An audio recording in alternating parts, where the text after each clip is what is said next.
আর কোনো নতুন খবর আসলো কিনা, আর কোনো ছবি আসলো কিনা? ব্যাপারটা কি ভাইয়া? ব্যাপারটা কি? ইসরায়েলের প্রধানমন্ত্রী ওই কুত্তা নেতানিয়াহু সে পরিষ্কার বলছে কয়দিন আগে যে পৃথিবীর যার কাছেই একটি বড় মোবাইল আছে সে পরিষ্কার বলছে যে তার কাছেই আমাদের ইসরায়েলের একটি টুকরা আছে, সে আমাদের সদস্য। হিসাব বুঝে? এমন কোনো বড় মোবাইল নাই যেটার কোনো না কোনো পার্টস ইসরায়েল থেকে নিবে না, অথচ এটা হয়ে যাবে মোবাইল, হবে না।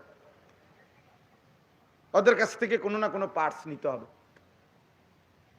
এই জন্য সে পরিষ্কার বলছে যার কাছেই একটি স্মার্ট মোবাইল আছে সে আমাদের ইসরায়েলের একটা টুকরা তার কাছে আছে, একটা টুকরা হলো আছে।